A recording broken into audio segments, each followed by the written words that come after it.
Accenture a terminé l'exercice fiscal 2025 sur une performance solide. Les revenus ont progressé de 7%, les prises de commandes ont atteint un niveau record et la génération de trésorerie a été particulièrement forte. L'entreprise renforce ainsi son leadership mondial dans la transformation numérique et l'IA. Ses revenus liés à l'intelligence artificielle ont plus que triplé sur l'année, confirmant que ce segment est devenu un levier d'expansion plutôt qu'un facteur de pression sur les marges. Le message de la direction est clair, confiance et visibilité. Le pipeline de projets reste robuste et les perspectives pour 2026 s'appuient sur une croissance continue et un renforcement des effectifs et un retour, un renforcement des effectifs, mais plutôt un renforcement des effectifs et un retour de capital conséquent aux actionnaires malgré un léger ralentissement attendu dans le secteur public. Donc Accenture continue de démontrer sa capacité à convertir l'innovation technologique en valeur durable tant pour ses clients que pour ses investisseurs. Donc, on va directement au niveau des chiffres. Accenture, je pense qu'on a fait une note d'analyse au mois de août ici. Je pense qu'elle était plutôt positive par rapport à Accenture. On va faire un tour d'horizon assez rapide ici, croissance des revenus. Vous avez l'information ici, la prochaine publication des résultats, c'est à peu près le 18 du mois de décembre. D'accord? Donc, parce que son année fiscale est déjà terminée. OK? Donc, vous avez ici une croissance des revenus. De l'ordre ici, on peut même mettre ça en yearly, pour faire simple, parce que son année fiscale est terminée au mois de septembre. Donc ici, vous avez près de 70 milliards en termes de revenus en dollars. Est-ce que les marges sont-elles stables ou croissantes? Elles sont plutôt stables. Ensuite, vous avez ici, est-ce que les marges EBITDA sont stables ou croissantes? On voit qu'on a une légère croissance des marges EBITDA. Ça veut dire quoi? Que l'entreprise ici est de plus en plus efficiente, ok? Pourvu que ça dure, parce qu'elle a énormément, c'est une entreprise qui embauche énormément de sous-traitants. Donc faites attention ici. C'est pour ça que le nombre d'employés est juste phénoménal. Son avantage ici, c'est une question de coût de production de manière générale. Elle n'est pas très différente elle n'est pas très différente comment on appelle, de téléperformance, ok? Donc, je dis ça, je ne dis rien. Je n'ai pas dit ici que l'entreprise fait la même chose que Téléperformance, encore que sur certains métiers, on peut avoir une certaine similarité. OK? Donc, ici, on constate que les marges EBITDA sont en croissance. On compare net income et free cash flow. Est-ce que les deux parlent le même langage? 1, 2. Les free cash flow sont généralement plus élevés. On aime ça. Ensuite, combien de fois les bénéfices le marché paye vraiment pour ce type d'entreprise? Je prends les next 12 months qui vont être ajustés ici. D'accord? Donc, ça fait à peu près une vingtaine de fois les bénéfices en moyenne. Bon, certains ont voulu payer 36 fois, 40 fois les bénéfices ici, mais ça les regarde. Ici, c'est 20 fois les bénéfices. Maintenant, la croissance en elle-même, quand on regarde sur cette croissance-ci, sur les 10 dernières années, c'est 8%. 5 dernières années, nous avons à peu près 9%. 3 dernières années, nous avons à peu près 4% par là. Donc, il y a de fortes chances qu'elle puisse rester entre 20 et 25 fois les bénéfices tant qu'on reste sur une croissance supérieure à 5%. Et surtout si on a des marges de plus en plus élevées. OK? Donc, je prendrai 20 fois les bénéfices ici. Est-ce que le nombre d'actions, est-ce qu'il augmente ou diminue? C'est un nombre d'actions qui diminue. Donc, l'entreprise rachète massivement ses actions ici. On aime ça. Dette nette sur EBITDA, qu'est-ce qu'on observe? Dette nette sur EBITDA, elle n'a presque pas de dette.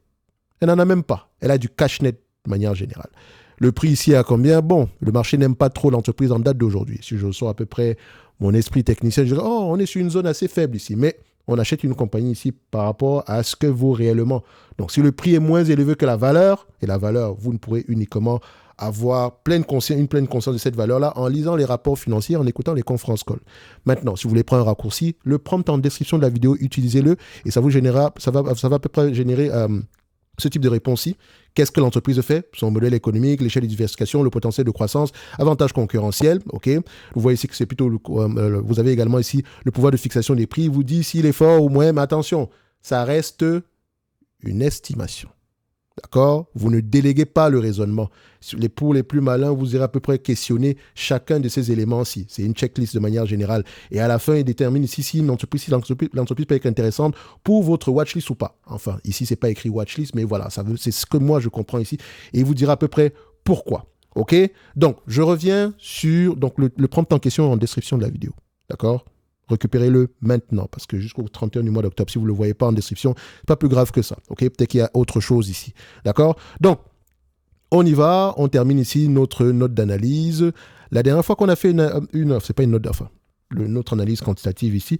La dernière fois qu'on a fait une analyse sur cette compagnie, ça date à peu près du mois de août, donc Accenture fait partie de quel secteur d'activité? Information et technologie, je viens là, je groupe, je mets Collapse All. Information et technologie, on y va directement.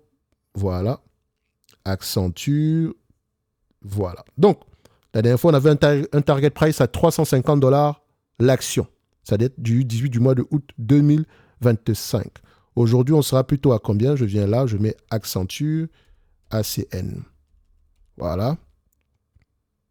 OK. Donc, on va se mettre à 20 fois les bénéfices, comme je l'ai dit, ça pourrait aller à 25 fois, mais bon, vaut mieux être assez conservateur ici. Si je renverse l'équation, parce que certains veulent toujours, je pense que faut toujours voir ça de manière, en termes de rendement. Aujourd'hui, on me demande de payer 239 $, une entreprise qui pourrait me rapporter aux alentours de 16 $ l'action d'ici 2028.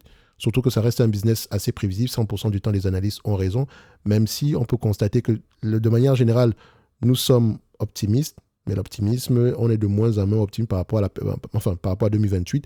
Au début, on était à 16,66 $. Aujourd'hui, c'est 16,08 $. Comme on peut dire que 2027, c'était 14,76 $. Aujourd'hui, c'est 14,90 $. Plus l'échéance va se rapprocher, plus on aura tendance à finir ce genre d'éléments. Mais ça reste un business prévisible. OK? Donc, il y a déjà de fortes chances qu'on puisse au moins rapporter la même chose que l'année précédente. Et l'année précédente, ici, c'était 2025. Enfin, jusqu'au mois de août, je pense jusqu'au mois de août 2025, parce que la publication a eu lieu ici au mois de septembre. Donc ici, vous voyez déjà qu'à 20 fois les bénéfices, pour une entreprise qui n'est pas endettée, le prix commence à être intéressant. Et si je me base sur le 20 fois, ça fait à peu près 322 $ l'action.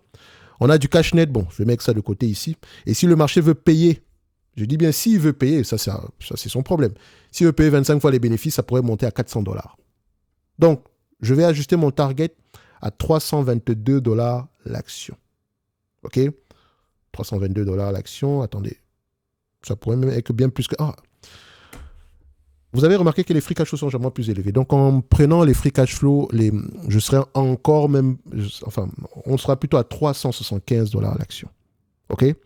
375. Ça veut tout simplement dire qu'en date d'aujourd'hui, on me demande de payer aux alentours de 239 $. Une entité qui pourrait me rapporter au moins aux alentours de 19 $ l'action d'ici 2028. Je sais que vous voyez 18,77 $, mais voilà, arrondissons les choses ici.